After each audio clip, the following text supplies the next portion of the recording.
Good morning, everyone. It's an honor to be presenting at the CAPFISH 2026 Southeast Asia Region Edition. And without further ado, let's begin. From the amount of food produced each year to the number of people they employ, aquatic food systems play a vital role in nourishing and sustaining a growing global population. Not only do they contribute to food security and livelihoods, they also give economic and employment benefits by supplying millions with income as well as jobs. They are particularly relevant for the small island developing states and several developing countries that rely on it for foreign exchange earnings. It is also essential for coastal communities, inland communities, riverine communities, insular communities. So a large population is dependent upon the sector. The upcoming slides have all been derived using statistics from the latest State of the World Fisheries Aquaculture Report 2026 released by FAO. The SOFIA, as we call it, is the flagship publication of FAO that gives the most up-to-date information about the trends within the sector, the challenges, the scientific and technical insights, all that shape the present as well as the future of the sector. Please feel free to scan the QR code if you want to read the full report. In terms of headline figures, we find that in the year 2024, the fisheries and aquaculture production reached an all-time high volume of 235 million tons. The first sale value of this production was 565 billion, another record value. Subsequently, the amount of aquatic food available per person per annum was 21.3 kgs in 2024.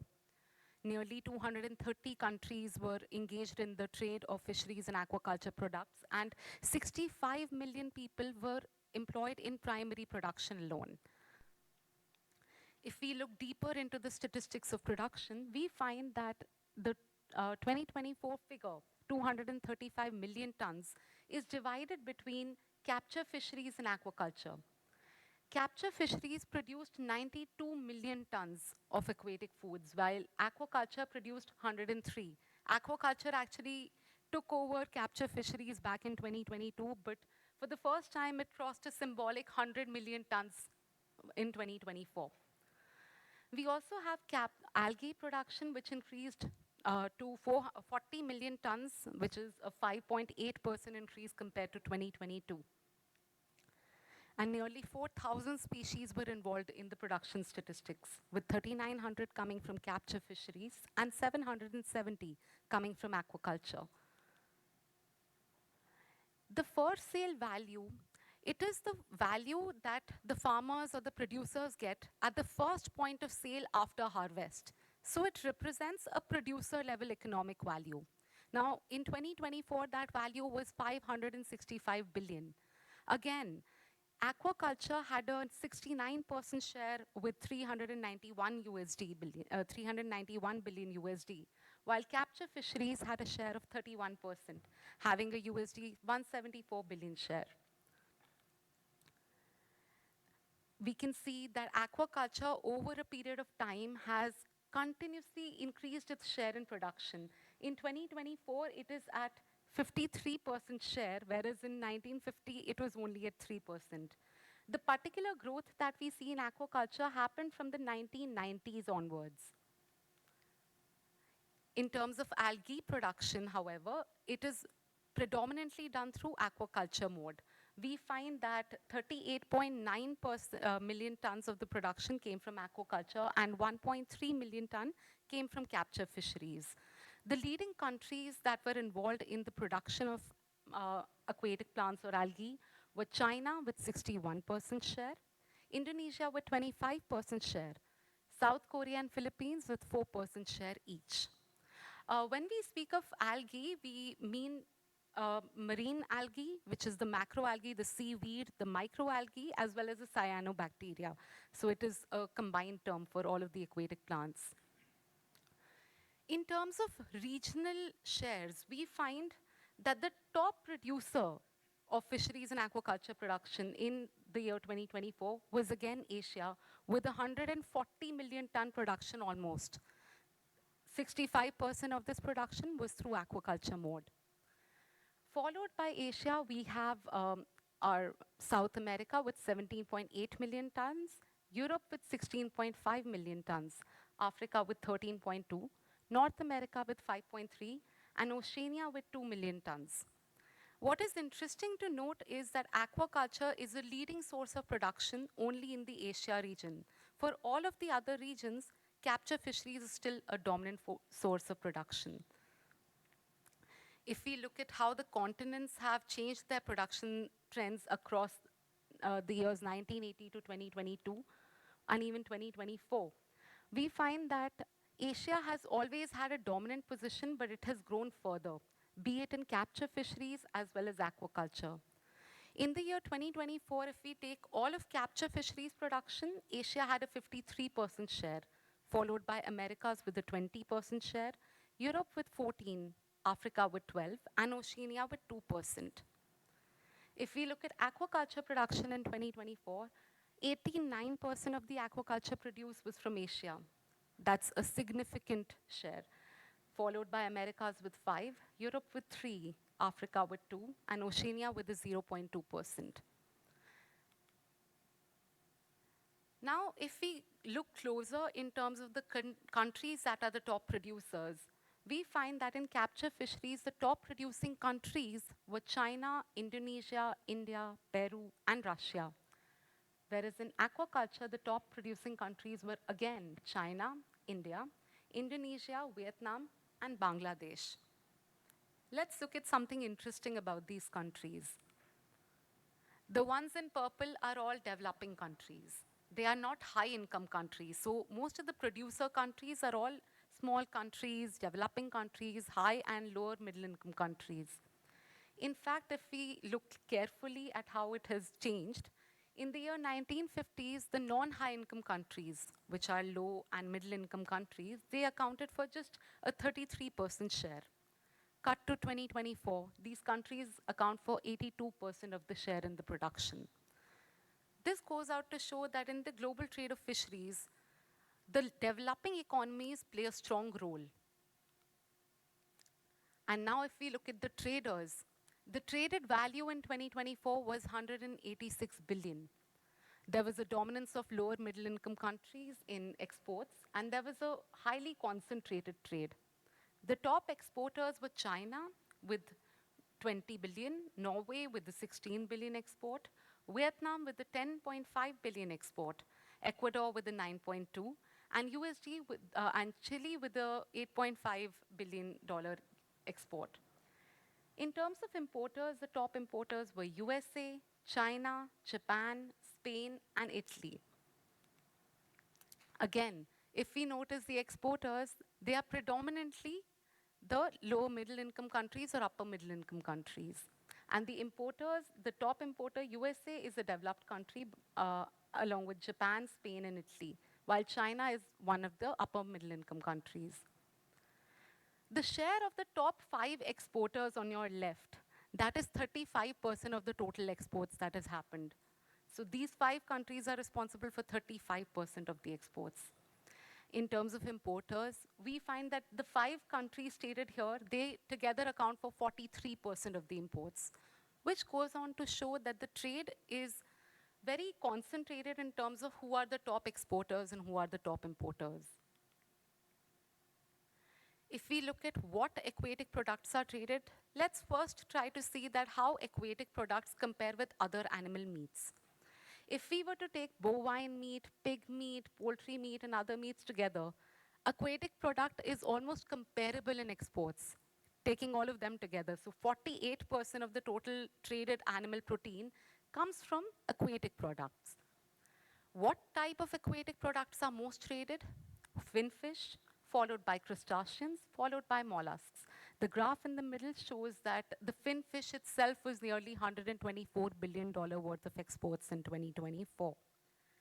Specifically, if we were to look at what species of fish are most traded, we find that salmonoids have almost a 34% share in trade, followed by shrimps and prawns, tunas, bonitos, billfishes, cods, Hakes and haddocks have a 13% share, while cephalopods, which include squid, octopus, have an 11% share.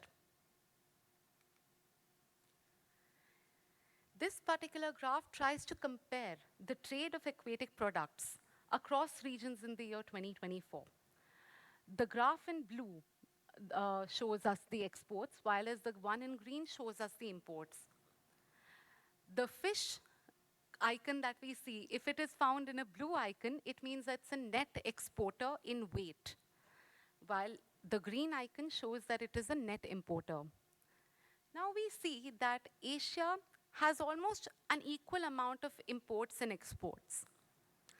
We have to remember that China is a part of Asia and it is the top exporter and importer, and a lot of production goes into domestic consumption for the Asian countries.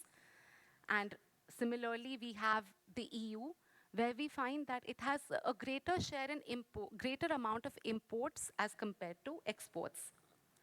Similarly, for the different regions, we have the different trade values. And now let's move on to the social aspect of it. How many people does the sector employ?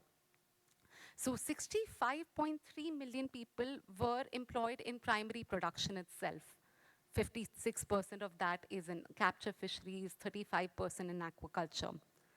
However, if we go beyond the primary production and include secondary sector, the post-harvest sector, people fishing for subsistence and their dependents, 600 million people are associated with the fisheries and aquaculture sector. Majority of these people are in Asia, 85% that is. The small scale sector, the small scale fisheries sector accounts for 40% of the catch and has 490 million people associated. Gender-wise, we find that women have a 26 and a 28% share respectively in aquaculture and capture fisheries. The amount of food that was used for food users and non-food users is also presented here. Food users was approximately 174 million tons, while the non-food users of fisheries and aquaculture products was 21 million tons. The non-food users comprise of fish meal and fish oil. And this graph is the most interesting graph because it shows us a future projection of how much by 2050 the food supply will have to grow if people want to continue consuming fish at the same level that they are consuming today. So globally, the food production will have to grow by 19% in order to sustain the consumption levels of 2024. Globally, these figures vary. In Asia, we will need an 11% growth. In Africa, 67% growth. Europe, we find a 6% decline because their population is set to decline in the upcoming years. Now let's move on to how the production is expected to grow. The production is expected to grow by 10% by 2034 to reach 214 million tons. A majority of this production will be supported by aquaculture, which is expected to grow by 19%, and capture fisheries, which is expected to grow by 3% in the year 2024, compared to 2024. Now, the global demand for aquatic products is expected to grow to 21.9 kg per capita, which in 2024 is 21.3. It is expected to grow to 21.9 kg per capita. And per capita requirement, per capita availability is expected to grow everywhere apart from Europe and Africa, especially sub-Saharan Africa. The global trade. In the initial years, the global trade, we found that the global trade outpaced the production, the growth in the global trade. But as we come to the recent years, especially the year 2024, we find that capture fisheries and aquaculture production growth has outpaced the growth in trade, which means a lot of the production is being used for domestic consumption also today. In the year 2034, we expect that the trade will continue to grow, and countries such as China and Vietnam are expected to lead in the exports. Having spoken about production, trade, employment, what is important to note is that the sector is very closely linked to environment. stable jobs within the sector, long-term growth within the sector, reliable sources of protein. It is only possible if the marine ecosystems are healthy. Thus, it's important to manage and balance the economic ambition within the sector alongside the ecological limit if we want to maintain a food security. Sustainable management, thus, is not just a conservation, it's an investment into the resilience of the sector. Having said that, let's look at how the marine fish stocks have been doing. In the year 2024, the sustainable stocks of marine fisheries were 62.4%, while the unsustainable marine fishery stocks were 37.6%. It's interesting to note that the sustainable stocks declined by 2.1% compared to 2022 in the year 2024. Now, however, if we look at the volume of fish that is landed, the sustainability levels differ. From the volume of landings, we find that 73% of the landed volume of stocks are sustainable, while 27% are unsustainable. It differs for every species. For example, in the case of tuna, nearly 92% of the stocks come from sustainable sources. Even across geographies, the stock status differs. So in case of different areas, for example, the area 71, which is closer to the Asia region, we find 55.1% of the stocks are sustainable, while the rest 45% are unsustainable. Of course, if we go towards the other areas such as 67, it is very different. Over there, 89.3% of the stocks are sustainable. So sustainability differs across region, and a greater role is played by regional fisheries management organizations along with countries in order to ensure that the stocks remain sustainable. The international trade in fisheries and aquaculture products is very closely linked to the environment, the social aspect as well as the economic aspect. Thus, most of the global instruments that govern how the trade of fisheries take place, they are also very closely associated with the environment. This is not a comprehensive list. This is a short list of some of the most key instruments which are there. The UNCLOS, CITES, WTO instruments, and the FAO instruments. The UNCLOS as an instrument was adopted in the year 1982 and came into force in the year 1994. The UNCLOS sets out a comprehensive legal framework that dictates how activities are carried out in the sea. The rights and responsibilities with respect to use of the ocean is also enshrined within the UNCLOS. One of the most important aspects of UNCLOS is that it helps in defining the maritime zones. So the coastal state has the jurisdiction over the exclusive economic zone. Any country that seeks to fish within 200 nautical miles from the shore of a coastal state would have to take permission of that state to fish. And that is why UNCLOS is relevant, because it helps in understanding the origin of fish. And also the rules about who can and who cannot fish in certain regions. The second instrument is that of CITES, which we all are very familiar with. It's the Convention on International Trade of Endangered Species of Wild Fauna and Flora, adopted in the year 1973 and entered into force in the year 1975.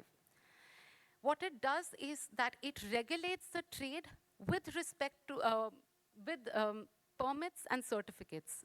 It ensures that the international trade of the product does not endanger its survival. In Appendix 1, it lists the endangered species for which there are greater prohibitions on international commercial trade. In Appendix 2, it lists the species that are almost in risk of extinction. In Appendix 3, it talks about animals which are of national significance. Interestingly, in Appendix 1, there are 16 species of fish. That means these 16 species of fish cannot be traded that easily. In Appendix 2, there are 224 species of fish. That means for these 224 species, the countries have to give export and import certificates. In Appendix 3, there are 19 species, which means for these 19 species, whichever country has listed them, any country wishing to trade with these countries would have to take due care and restraint, as well as give further certificates. The third instrument is quite recent. It is the WTO Agreement on Fisheries Subsidies, which came into force in the year 2025. It places a prohibitions on the type of subsidies a government can give to its fishing vessels. The three primary prohibitions that it places are: a government cannot give subsidies to vessels which have been found to be engaged in IUU fishing, that is the illegal, unreported, and unregulated fishing. Uh, there is also prohibition on subsidies given to vessels that fish on stocks which are already overfished. Thirdly, there are restrictions on fishing subsidies given to fishing vessels that fish in the unregulated high seas. Of course, this particular instrument has a strong notification and transparency principle, which means all the countries are now required to notify to the WTO regarding the subsidies that they give. The developing countries have some time period in order to be able to give that notification, but the developed countries have a 2-year period. Subsequently, let's now move on to the FAO instruments. Again, this is a long list, but we will try to look at only the main instruments over here. The very first instrument that we'd be looking at is the Code of Conduct of Responsible Fisheries. It is the most comprehensive instrument of FAO that enshrines the axiological values regarding a responsible fishery. So it talks about solid, sustainable, precautionary, and inclusive processes. When you're fishing, how much of effort should you make in catching that fish? It talks about shared responsibility, a holistic approach, as well as it talks about all the different aspects of fisheries. So from fisheries management to overfishing, small-scale fisheries, post-harvest issues, specific approach, operations, research, as well as aquaculture development. This particular instrument is global in scope. Subsequently, we have the Port States Measures Agreement, which was launched in the year 2009.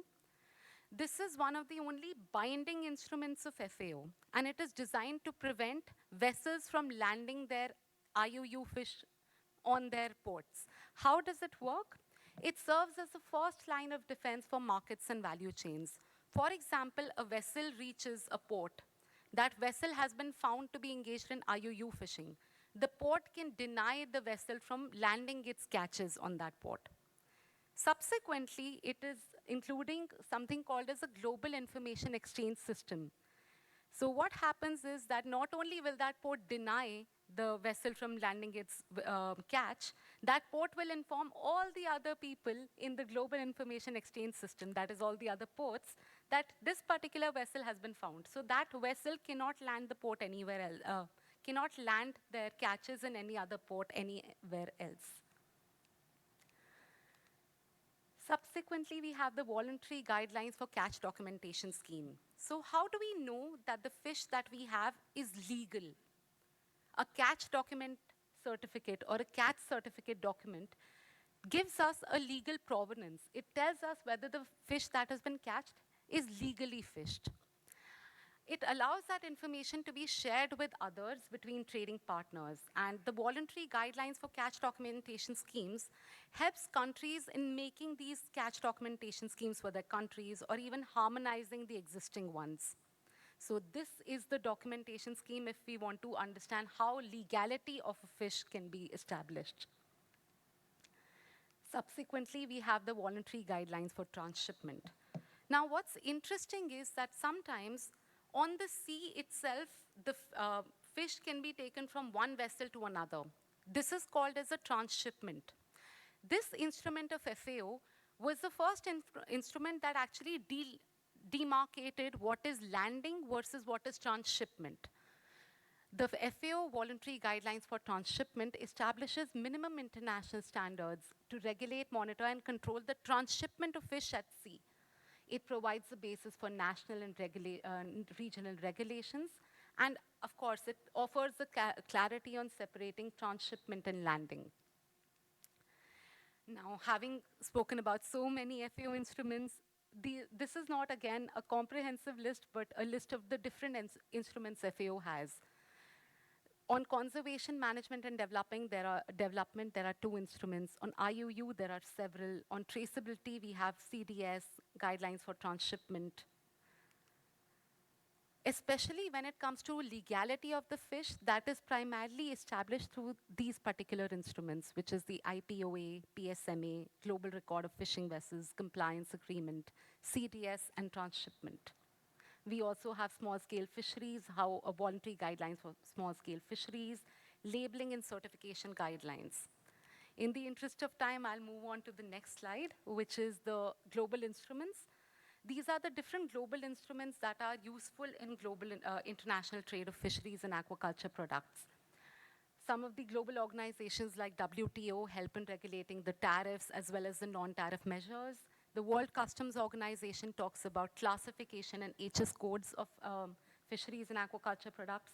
The food standards are through the WHO FAO Codex Alimentaris, and the decent work and labor conditions are governed within the ILO.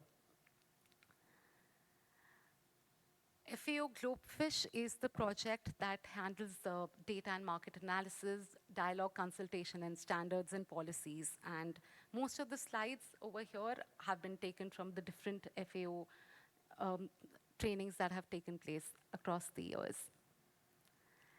And we have come to our last slide, and this is a quick quiz. So please go ahead and scan the QR code.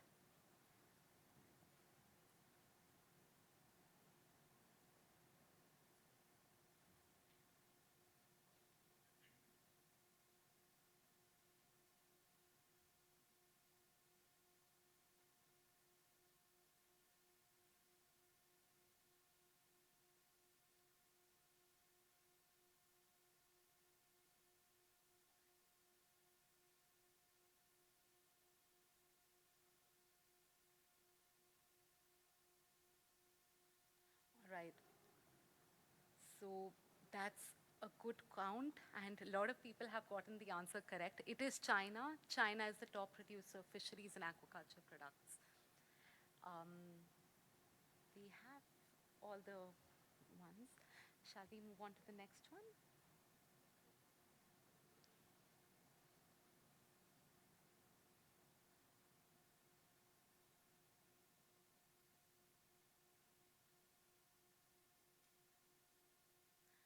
Developing countries play a limited role in exports of fisheries and aquaculture products. Is the statement true or false?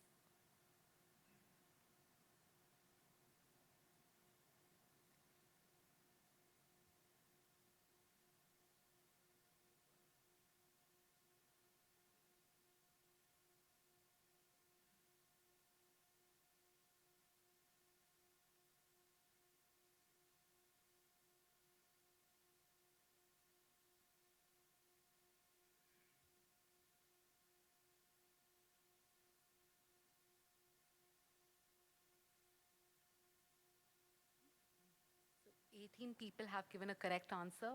19 people have given the correct answer that it is false. Developing countries are the powerhouses of fisheries and aquaculture products. And for the last question, we have DASH is an FAO instrument that prevents vessels engaged in IUU fishing from using ports and landing their catches.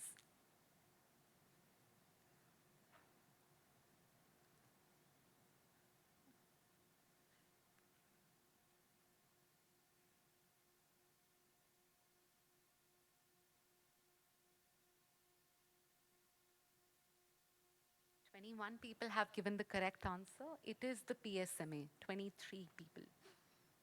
Thank you so much. That brings me to the end of this session.